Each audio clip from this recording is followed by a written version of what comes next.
vamos entonces a continuar la parte 2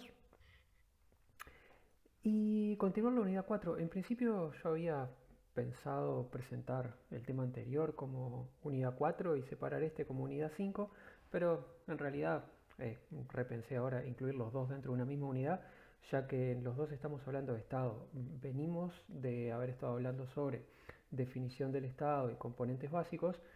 Esta parte entonces de la unidad 4 lo que desarrolla es otro aspecto del Estado, pasar a mirar la interna de la estructura estatal en sus diversos poderes y como estructura administrativa. ¿Tá? Por ahí va el tema de esto. Pasamos entonces la definición y componentes básicos y nos metemos en una descripción un poquito más en detalle de tipos de poderes, tipos de funciones que el Estado cumple y sobre todo hacer un poco más de énfasis en temas que hacen al funcionamiento del Estado como estructura administrativa.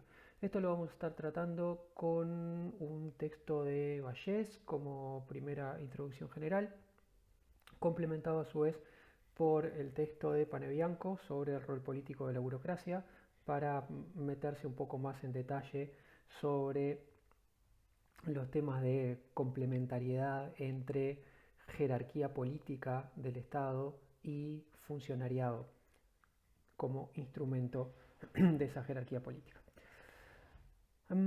A ver, repaso entonces el temario de lo que va a ser esta parte del tema. En este primer video lo que va a estar es la primera parte de ese temario. Vamos a estar viendo la estructura funcional del poder en función de la división poder ejecutivo, poder legislativo, poder judicial. Con eso arranca el texto que vamos a estar tratando de Vallès.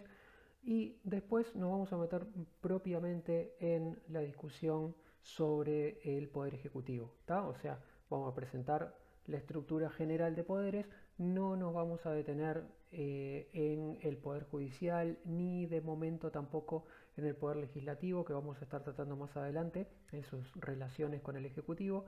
Esto va a ser meterse propiamente con el poder ejecutivo y con las particularidades de funcionamiento del Poder Ejecutivo como estructura administrativa. En eso vamos a estar haciendo foco.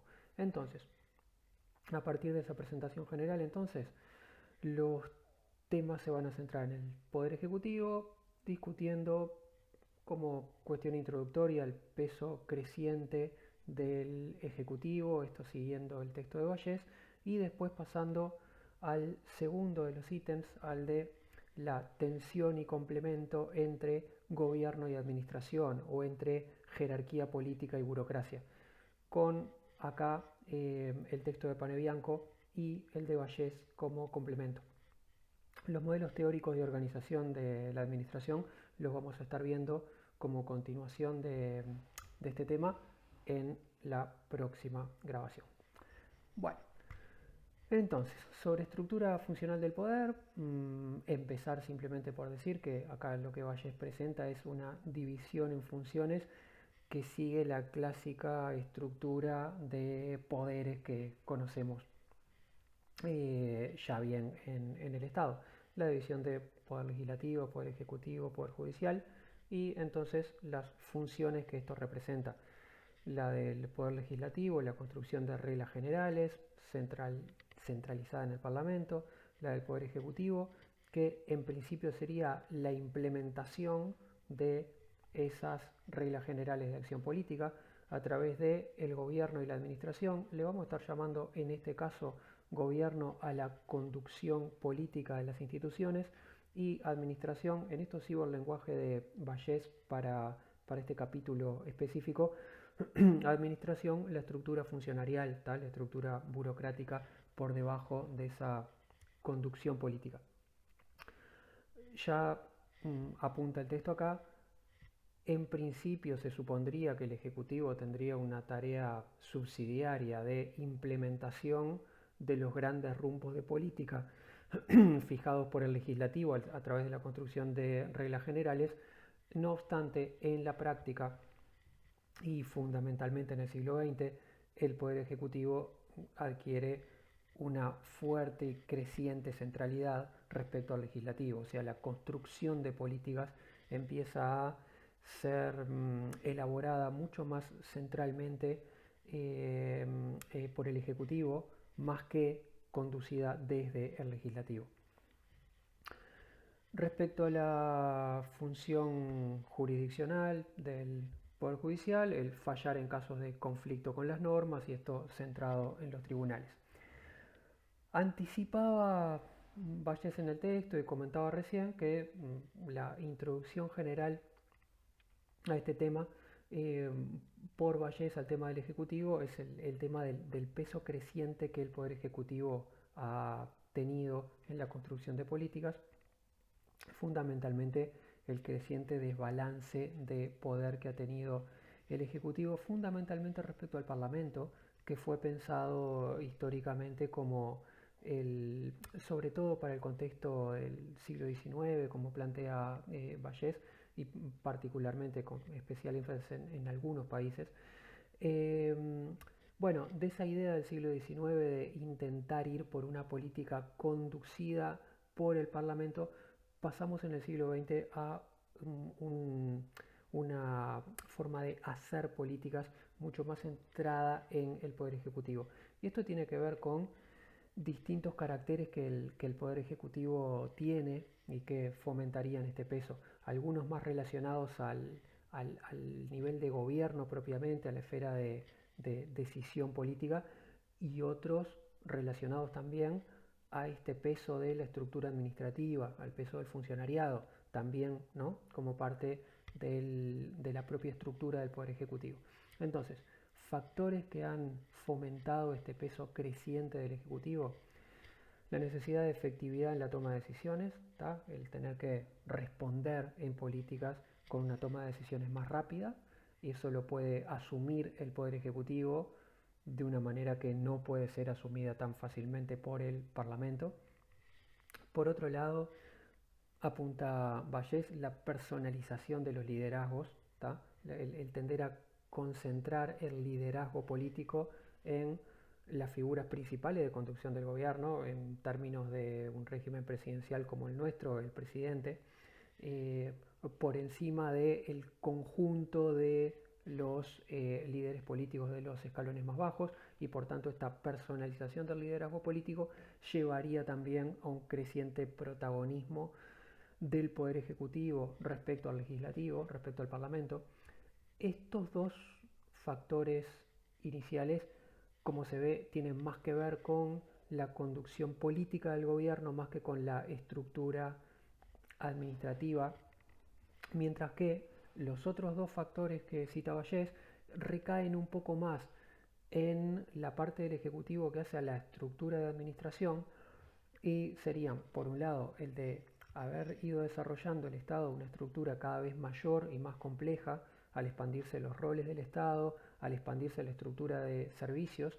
Tenés un Estado cada vez mayor, por lo tanto, eh, con una complejidad de tareas creciente. Por tanto, quien sabe de esas tareas, quien está cerca de cada una de esas tareas, del desarrollo de esas tareas, es el Poder Ejecutivo que las lleva adelante, más que el Poder Legislativo, que tiene una posición más lejana e indirecta respecto a esta construcción. Y finalmente, y relacionado a esto que mencionaba antes, ¿no?, muy relacionado a que el Estado va haciendo a lo largo del siglo XX para acá una estructura cada vez mayor y más compleja, un tema de conocimiento y recursos.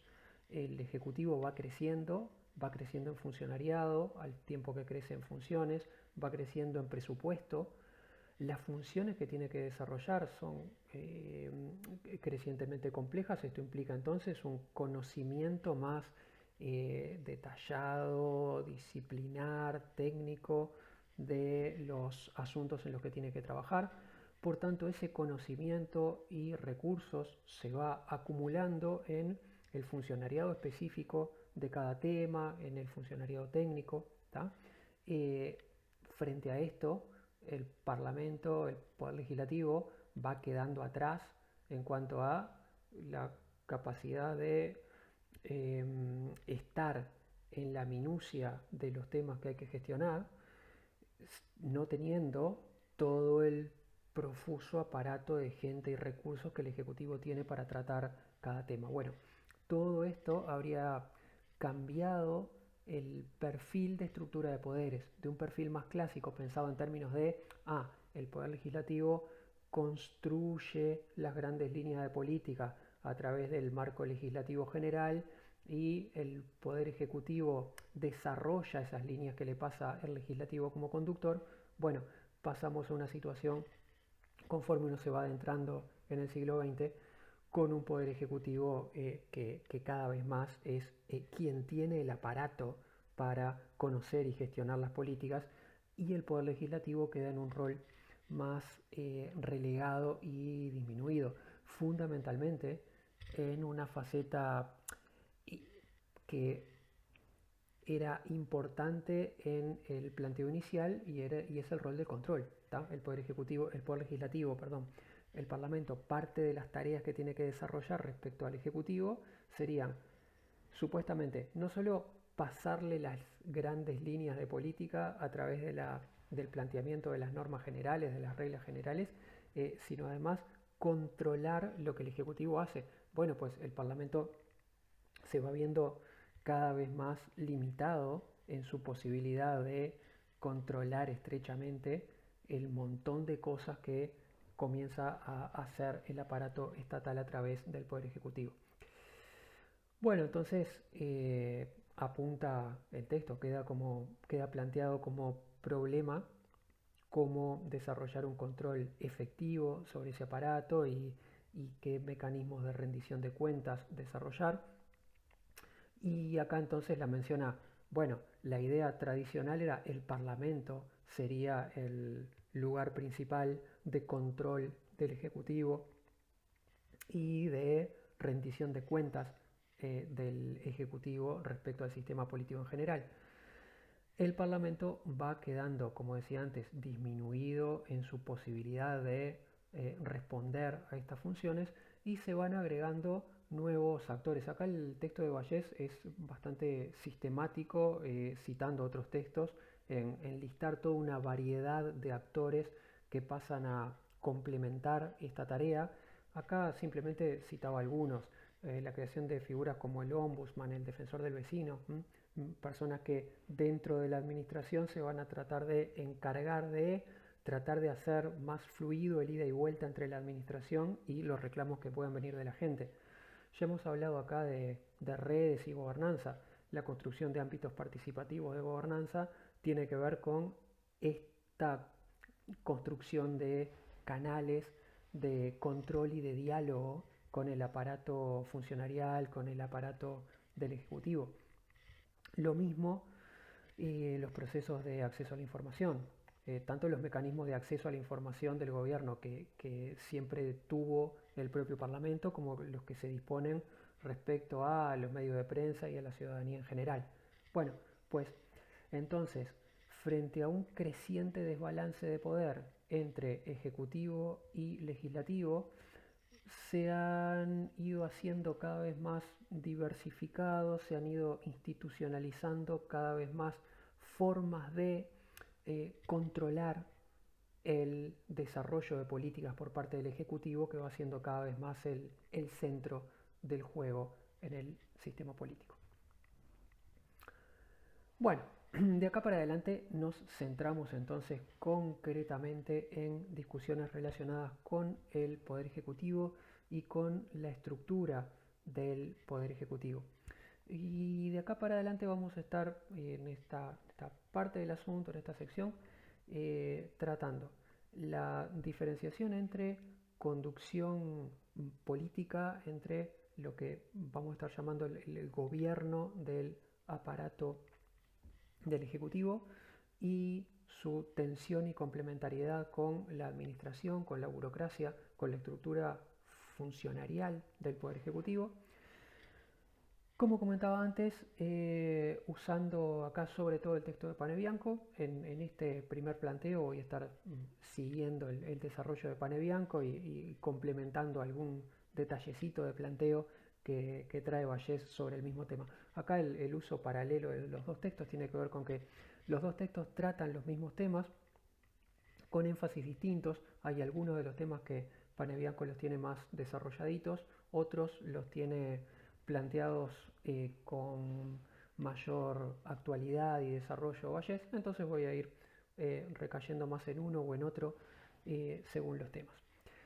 Comenzando entonces por el planteo de Panebianco, lo que introduce Panebianco es, bueno, eh, respecto a esta estructura del Poder Ejecutivo, la idea clásica era que este Ejecutivo iba a estar dividido en dos tipos de niveles. Por un lado ibas a tener la conducción política del gobierno, los cargos políticos que dirigen el aparato administrativo, eh, pongamos los ministros, subsecretarios, los directores de cada área ministerial, por ejemplo. ¿Tá?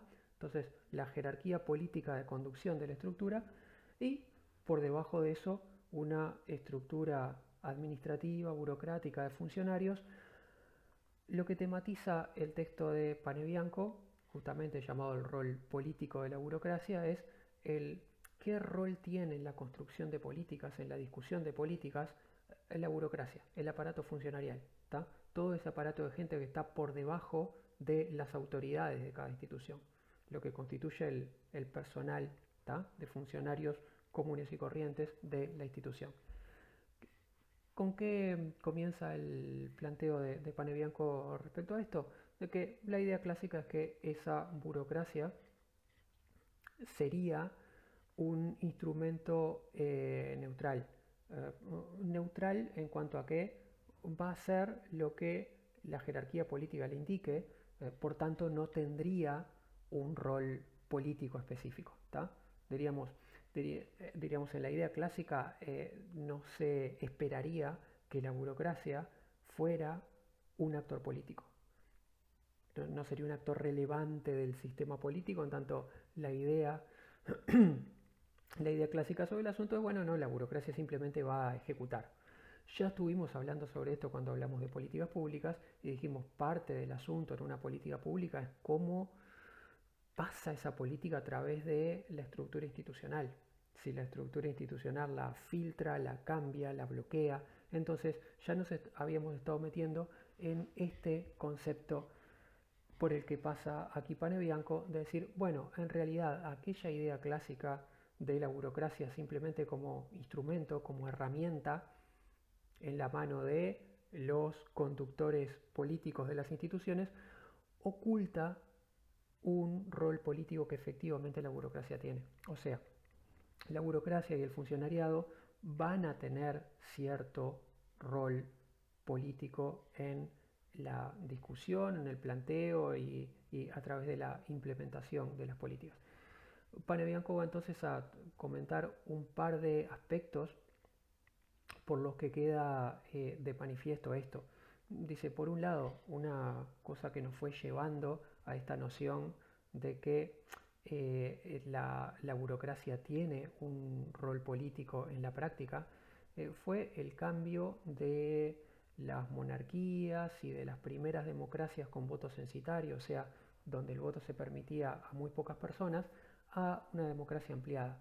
¿Qué pasa en este contexto? Que mientras que en la monarquía el funcionariado de la monarquía era el funcionariado que ponía el rey, eran los amigos y allegados del rey, funcionaban para el rey y esto lo hacían permanentemente así. Y en las democracias de voto censitario, donde votaba muy poca gente, en definitiva, estaba respondiendo a intereses muy parecidos, a intereses muy de élite, el funcionariado lo mismo, terminaba respondiendo permanentemente a un tipo de interés concreto y sesgado. En esos contextos no quedaba de manifiesto cómo pueden entrar en tensión el aparato funcionarial y la jerarquía política. No quedaba tan de relieve que pueden entrar en tensión y cuál puede ser el rol político propio de los funcionarios, porque tendía a no haber recambios significativos en la línea política de conducción. El rey está, es el rey toda la vida, no no se notaban con la misma fuerza los cambios de conducción política. Lo mismo en sistemas donde el voto estuviera restringido a muy poca gente y entonces la línea ideológica y política general de los gobiernos estaba siempre centrada en intereses de la élite y no se movía de ahí. En cambio, el paso a las democracias extendidas, a las democracias con voto universal, lleva a una diferenciación ideológica fuerte de los gobiernos, a recambios fuertes en la línea de gobierno de cada partido. Por tanto, cada ciclo electoral te puede dejar un gobierno distinto. Tenés frecuentemente cambios de línea política en las instituciones. Ahí empieza a hacerse visible el problema de cómo puedo hacer entonces para tener una burocracia que responda de la misma manera, neutralmente, como se pensaba en la idea original, a la conducción de gobiernos que se suceden unos a otros con líneas políticas distintas. Ahí, al tener un recambio en la conducción política, empieza a notarse que es un tema esta cuestión de qué pasa con el funcionariado, de qué manera puedo garantizarme tener un funcionariado que responda siempre de la mejor manera posible a la línea política que busca conducir un determinado gobierno, cuando ese gobierno cambia y el funcionariado queda. Vamos a estar desarrollando esto más adelante. Entonces, problemas que en las monarquías clásicas no se planteaban, con la democracia, con el voto universal, empiezan a plantearse. Por otro lado, algo que empieza a mostrar que la burocracia es un actor político más a lo largo del siglo XX es, como mencionábamos antes, el crecimiento del Estado en sus roles de intervención económica y social. Y acá a lo que va Panebianco es a que conforme el Estado desarrolla más funciones, asigna más beneficios, por ejemplo, beneficios de todo tipo, desde beneficios dados a través de regulaciones económicas hasta beneficios en coberturas, en dinero, en política social, etcétera. Bueno, pues este funcionariado es la pieza que articula con los grupos de interés que reciben cada beneficio, ¿tá? Con los grupos de beneficiarios, con los grupos de interesados. Por tanto, la burocracia, el funcionariado, pasa a ser una pieza importante en la construcción de intereses políticos. En definitiva, ese funcionariado, esas instituciones están manejando beneficios para ciertos sectores, por tanto, se vuelven parte de la fórmula de intereses políticos que discuten el planteo de la política. Bueno, a este planteo general de Panebianco le agregaba una conclusión general de Vallés cuando apunta que, bueno, lo que tenés es un aparato estatal mayor y más capacitado, pero más difícil de controlar. Si antes decíamos el poder ejecutivo se va volviendo más difícil de controlar para el Parlamento, es más difícil de controlar para el conjunto del sistema, si uno se mete dentro del poder ejecutivo y pasa a ver la administración como aparato burocrático y funcionarial, ese aparato burocrático funcionarial también pasa a ser una pieza cada vez mayor del sistema, como dice Vallés en el texto, pasa a ser la pieza mayor del sistema político y se vuelve entonces también, así como el poder ejecutivo se vuelve más difícil de controlar, adentro del poder ejecutivo también se hace más difícil controlar a la burocracia, al funcionariado. ¿De qué manera pesa esta burocracia, este funcionariado? Panebianco hace un desglose en dos tipos de decisiones. Dice, bueno, podríamos clasificar las decisiones del sistema político en dos grandes rangos. Decisiones principales que tienen que ver con las grandes líneas de política principal, los rumbos de política principal y en políticas que estén además especialmente expuestas a la discusión pública, especialmente sensibles en términos electorales, como ponía por ahí, y microdecisiones. Las microdecisiones tendrían que ver con un nivel de implementación más de detalle, más rutinario de las políticas, y yo agregaba ahí a veces políticas con menor exposición pública en sí, toda la política. Lo que quiero destacar acá es, si uno pasa por el texto de Panebianco, el planteo es, bueno, las principales son los grandes rumbos de política general, las microdecisiones son decisiones de detalle respecto a esa política. Lo que agregaría y buscaba agregar con esta última referencia de también políticas de menor exposición pública es que a veces hay políticas que la política pública entera tiene poca exposición al debate público, está poco presente en la agenda de los informativos, en la agenda de la discusión de la gente de la calle, en la agenda de la discusión partidaria. Y a veces esas políticas íntegras, quedan dentro del campo de las microdecisiones en este sentido. ¿Y a qué apunta Panebianco? Bueno, rol de la burocracia respecto a estos dos tipos de decisiones. Panebianco dice, bueno, la burocracia tiene un rol político importante, el funcionariado tiene un rol político importante porque respecto a las decisiones principales asesora, ¿tá? Colabora con los decisores políticos y asesora, da su opinión, aporta información para colaborar a dar un rumbo a esas decisiones principales.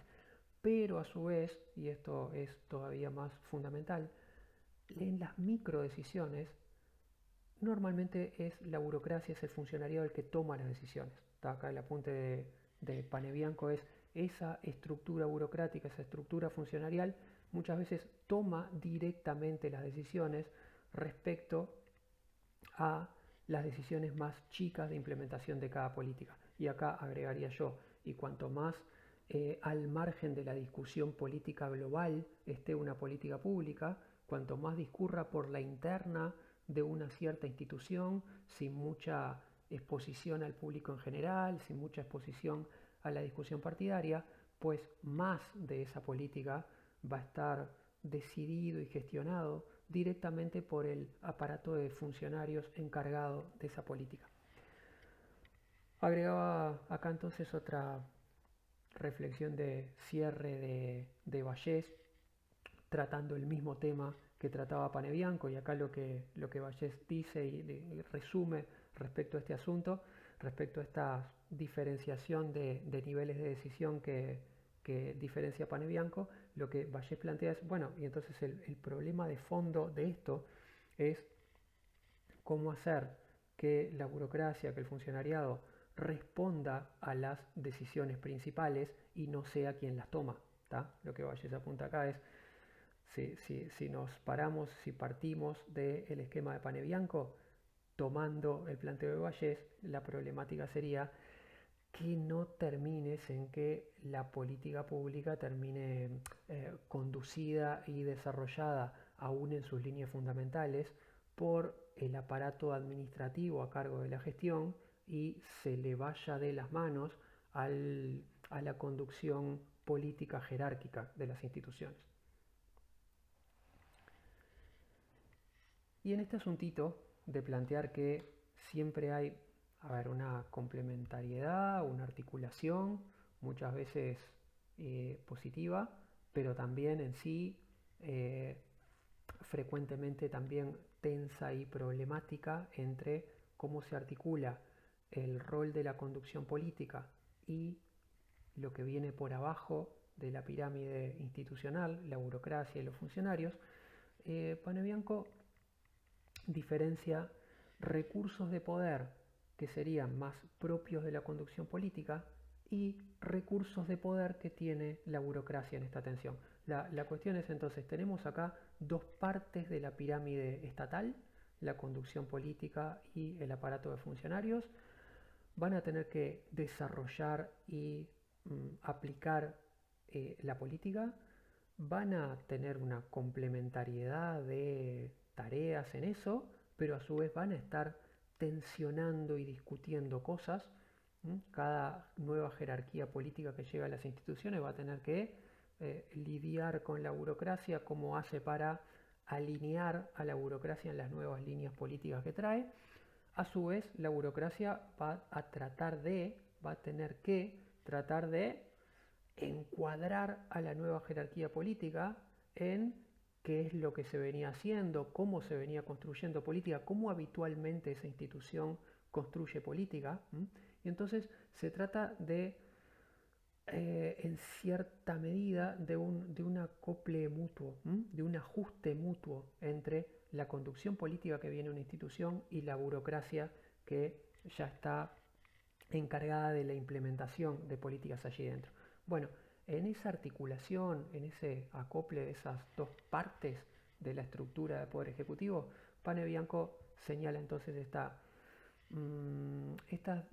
estos diferentes juegos de cartas en la manga. En definitiva, lo que está planteando acá Panebianco es qué tipo de cartas tiene un jugador y qué tipo de cartas tiene el otro. Entonces, exponiéndolas una y otra en cada uno de los jugadores, porque están planteadas así en términos de complementariedad y oposición, la una y la otra. Por un lado, por el lado de los políticos, el texto de Panebianco señala la legitimidad de la elección. El político es elegido para ese lugar. El mando político responde a las autoridades elegidas, por tanto tiene ese respaldo. Del lado de la burocracia, cuando este funcionariado vaya a discutir con su jerarquía política cómo se va a construir política y para dónde se va, del lado de la burocracia estaría el profesionalismo, la información. Muchas veces quien tiene el mayor acervo de información sobre la política desarrollada es el funcionariado que desarrolla esa política, más que la conducción política que viene a hacerse cargo.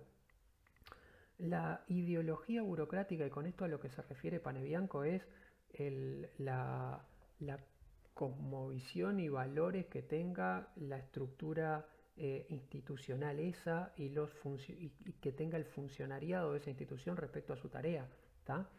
Por ejemplo, hablando de la escuela pública, la concepción de los maestros sobre su propia tarea. Cómo los maestros valoran su profesión, cómo ven su profesión, cómo entienden su profesión. Son, en definitiva, las cartas en la mano del actor funcionariado respecto a las cartas que va a haber del lado de la conducción política. Es, bueno, a mí me eligieron a mí vengo designado por un gobierno elegido por la gente para conducir esta institución.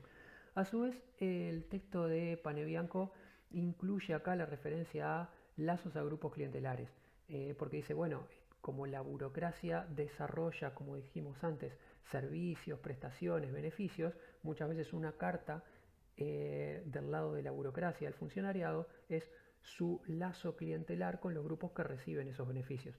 Yo agregaba, las cosas que yo fui agregando están entre paréntesis recto, le agregaba lazos clientelares también del lado de los partidos, porque a veces la propia, digo, de los partidos acá, refiriéndome a la conducción política de las instituciones, que a través de los partidos construye también sus lazos clientelares. Entonces no dejaría el elemento de lazos clientelares solamente en la burocracia sin referirlo a la conducción política también. Me parece que la conducción política también tiene ese tipo de cartas. Respecto a segundo tipo de cartas a manejar por el lado de la conducción política de las instituciones, la decisión sobre el presupuesto, pero a su vez del lado de la burocracia, la elaboración del presupuesto. O sea, la jerarquía decide, pero quien tiene un conocimiento más cercano de cómo elaborar el presupuesto para cada área, de cuánta plata lleva cada área, habitualmente es la propia burocracia, porque es la estructura funcionarial de esa área la que tiene el conocimiento más fino de cómo se vino haciendo esa tarea hasta ahora. Por tanto, la iniciativa de hacer un primer esbozo sobre el planteo de presupuesto muchas veces viene de parte de la propia burocracia. Del lado de la conducción política, la legislación, el elenco político genera la legislación que la burocracia va a tener que aplicar. pero del lado de la burocracia, agregaba yo para complementar a esto de la legislación, a que hace referencia el texto de Panebianco, la implementación de la política. Si del lado de cartas, del lado de la jerarquía política, de la conducción política, está el legislar y establecer las normas, del lado de la burocracia está la implementación de la política. Y si por el lado de la jerarquía política estaría la jerarquía, el mando en el sentido del mandato popular democrático, esto que aludíamos ya en el primer elemento de legitimidad, el jerarca político de la institución fue puesto ahí por un gobierno elegido democráticamente para llevar adelante determinada propuesta. Entonces, el jerarca político tiene un rol de mando legitimado en esos términos. Por el lado de la burocracia, una carta de complemento respecto a esto es el de la estabilidad, mientras que del otro lado te pueden manejar, bueno, la conducción política tiene la jerarquía, se la dio el gobernante, sea quien sea, y si el gobierno es democráticamente elegido, bueno, pues con más fuerza todavía tiene la carta de venir a ejecutar un mandato generado popularmente. La burocracia tiene como carta de resistencia a esto la estabilidad, mientras el jerarca es jerarca, el jerarca viene a mandar, viene a conducir, pero el jerarca, por ser jerarca, la jerarquía política de cualquier institución es relevada cíclicamente, ¿tá? Si, a veces adentro mismo de un periodo de gobierno, o al final de ese periodo de gobierno, o el periodo de gobierno siguiente, los jerarcas pasan, la estructura burocrática queda. Entonces, un recurso político de la burocracia en esta puja sería su propia estabilidad. La burocracia puede, si no está demasiado convencida de las líneas políticas de conducción que le están trayendo, simplemente resistir, aguantar todo lo que pueda, bloquear todo lo que pueda, trancar todo lo que pueda y en definitiva, como la burocracia queda, el funcionariado queda y la jerarquía en algún momento va a ser relevada, bueno, pues del lado de la burocracia como recurso de poder está esa estabilidad en el cargo. A su vez, el texto de Panebianco agrega factores que potencian a un lado o al otro, factores que potencian a la conducción política o factores que potencian el margen de poder que puede tener la burocracia, el funcionariado.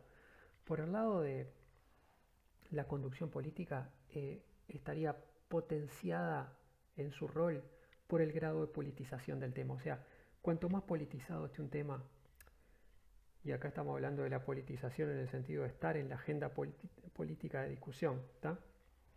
En el sentido más clásico y común del término. Cuanto más fuertemente en la agenda de debate público y de debate partidario esté el tema, bueno, pues más fuerza va a tener la conducción política de las instituciones, la jerarquía política de las instituciones para llevar adelante las líneas que trate de imponer. Por otro lado, en el punto opuesto, cuanto más sofisticación técnica tenga un tema, más instrumentos va a tener la burocracia, el funcionariado, para jugar su opinión respecto a la de la jerarquía política. ¿Tá? Y esto es un escenario bien entendible y razonable. Cuanto más el tema sea, bueno, mirá, este tema se estuvo discutiendo durante un año, 2 años, 3 años por los partidos, la opinión pública, etcétera, etcétera, ha estado recontra en la discusión, fue un tema importantísimo de campaña electoral, ganó este partido, ganó esta coalición de partidos, ganó con esta línea, puso estas autoridades en cada una de las instituciones, entonces, bueno, las autoridades de esas instituciones van a poder decir más fuertemente respecto a esos temas, bueno, vamos por esta línea, ¿por qué? Bueno, pues justamente esto se debatió ampliamente a nivel de la discusión política general y nosotros venimos a seguir por este camino. A su vez, del lado de la burocracia, del lado de los funcionarios, lo que decíamos de la sofisticación técnica. Cuanto menos el asunto sea laudable en términos de eh, pura cuestión de iniciativa política, preferencia del electorado y tal, y cuanto más tenga el tema de, no, ojo que esto no es puro olfato político de la gente y de los políticos. Esto tiene todo un nivel de experticia técnica, conocimiento científico técnico en el que hay que estar. Bueno, pues cuanto más sofisticación técnica tenga el tema, dado que esa sofisticación técnica lo más probable es que esté en el acervo del funcionariado más que en la jerarquía política general que tenga esa institución, bueno, pues más instrumentos va a tener para pelear la burocracia, para permear con su punto de vista, con sus lineamientos, la política que vayas a desarrollar. El último de los factores, no el último de los factores que cita Panebianco, el último de los factores que cita Panebianco que incluí en esta tabla, después de simplificar algunos de los que Panebianco citaba, después de eliminar algunos, es el tema de la estructura institucional. Panebianco apunta a una institucionalidad dividida, favorecería la posición de los políticos, mientras que una institucionalidad compacta favorecería a la burocracia. ¿En qué sentido? En que si vos tenés distintos carriles institucionales para tratar un mismo asunto, la jerarquía política va a poder elegir por qué canal ir. Y si tratar de aplicar su línea a través de una institución le resulta muy difícil porque el funcionariado se lo bloquea, porque la burocracia se lo bloquea, puede apelar a otro carril institucional para tratar de implementar lo mismo. De hecho, a veces lo que hace la conducción política es generar instituciones en paralelo para hacer lo mismo que está haciendo otra institución, pero generar una nueva institución que puede controlar mejor. Armar una institución nueva que se encargue del tema para no tener que hacerlo a través de una institución ya existente a la que le es más difícil reprocesar y reencauzar. En cambio, entonces, si esto es así, una institucionalidad más compacta, una única unidad institucional que es la única encargada del asunto y no se puede ir por otra vía, favorecería la influencia de los funcionarios, la influencia del aparato burocrático en negociar esa política. La conducción política va a tener que negociar más con el funcionariado, con el conjunto de gente de la institución a cargo, si no tiene otra puerta, otro canal por donde tratar de hacer lo mismo, y es, no, mirá, sí o sí, para actuar en tal política tenés que manejarte con otra institución y no hay de otra. Bueno, pues entonces ahí los funcionarios van a poder estar pesando más. Finalmente, reflexión de cierre, y acá retomando a Vallés, Vallés dice respecto a todo esto, bueno, por todo esto que estuvimos hablando, la burocracia tiene un potencial positivo y a su vez negativo en su rol. Esto es como una especie de resumen sencillito de todo el montón de cosas que estuvimos diciendo hasta acá. Por un lado, eh, por ejemplo, en cuanto a rol positivo, potencial positivo, ese rol de la burocracia, la estabilidad de políticas, la continuidad y la experticia. Como decíamos antes, el funcionariado le puede aportar a la construcción de políticas una experticia en el conocimiento del asunto, en el conocimiento de qué es lo que las instituciones están haciendo, cómo lo están haciendo, cómo le ha salido mejor y cómo le ha salido no tan bien. Cuestiones técnicas que hagan a la disciplina concreta que tenés que manejar para desarrollar esa política. Bueno, el funcionariado tiene, por un lado, mucho que aportar por ese lado en cuanto a experticia, y a su vez muchas veces recae en el funcionariado, recae en el conjunto de gente que está dentro de una institución, el factor de estabilidad de políticas y de continuidad de políticas. Y esto nos puede llevar a la cuestión de las políticas de Estado y ese tipo de expresiones. Bueno, muchas veces vemos aludir a políticas de Estado. ¿Qué se trata de significar con el asunto de las políticas de Estado? Bueno, políticas que vayan más allá de quien gobierna hoy o mañana. políticas que sean estables y coherentes de un periodo de gobierno a otro, que no estén dependiendo de la voluntad de si ganó el partido tal o el partido cual, sino eh, consolidar modos de acción a través de esas políticas que sean estables. Bueno, pues vista como ventaja, esa estabilidad está en buena parte influida por el rol del funcionariado, el rol de la burocracia. O sea, el funcionariado y la burocracia tiene un rol importante en darle estabilidad y continuidad a las políticas. Cuando en una elección cambia el gobierno y por tanto cambia la conducción política de las instituciones, recae en buena medida en el funcionariado que se quedó ahí la tarea, el rol de tratar de darle continuidad a las cosas que se estuvieron haciendo. Ese funcionariado es el que, por un lado, conoce más lo que se estuvo haciendo y al mismo tiempo el que está posiblemente más comprometido con las líneas que se fueron desarrollando. Las conoce más, está más imbuido de ellas, por tanto, muchas veces quien puede transmitirle más fácilmente continuidad de largo plazo, más allá de los gobiernos, a las políticas, es el funcionariado. Y por este lado, entonces, algunos ejemplos de lo que tiene para aportar como positivo este rol político de la burocracia, este rol político del funcionariado. Algo tan eh, importante entonces como este asunto tan repetido en la opinión pública de necesitamos políticas de Estado, necesitamos políticas estables. Bueno, si tanto hablamos de eso es justamente porque es un valor significativo y si el funcionariado puede jugar un rol importante ahí, bueno, pues es una más de las expresiones de la importancia de su rol. Al mismo tiempo, si uno dice todo esto por el lado positivo, tiene también para plantear lo mismo en términos potencialmente negativos. Y Valles lo plantea en esos términos. Dice, bueno, a su vez, ejemplo de potencial negativo en el rol de la burocracia, ser un obstáculo al impulso de cambio político, al impulso de cambio de rumbo político y en un contexto de sistema democrático al impulso de cambio político democrático de las cosas.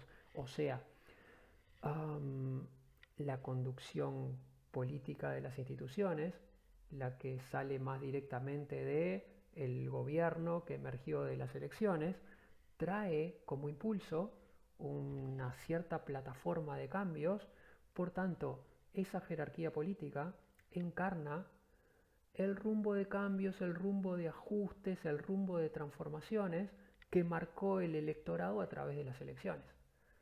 En ese sentido, el funcionariado, la burocracia, estando más empapado de lo que la institución suele hacer, de lo que tradicionalmente hace, de lo que vino haciendo hasta ahora, puede constituirse en un cierto freno o obstáculo relativo a esa plataforma de cambios. Cuanto más poder tenga el funcionariado para darle estabilidad a las políticas, esa estabilidad en el sentido positivo, en sentido negativo podría estar significando, si uno se va al otro extremo, freno a bloqueo a la capacidad de cambio por parte de la jerarquía política, cambios que son parte de lo que el recambio democrático busca darle a las instituciones y a las políticas. Bueno, por eso. Entonces, conclusión, rol político del funcionariado y de la burocracia potencialmente sí tienen un rol en la construcción de la política, no solo potencialmente tienen un rol, sino que ese rol es bien significativo, importante y potencialmente es tanto positivo como negativo. Tiene sus aspectos positivos, tiene sus aspectos negativos, así que esto es parte del conjunto de cosas que uno tiene para evaluar cuando se enfrenta a una cierta política. Conclusión entonces de esta sección, en el análisis de cómo se ha venido desarrollando y cómo está situada una cierta política, tener en cuenta también todos estos factores,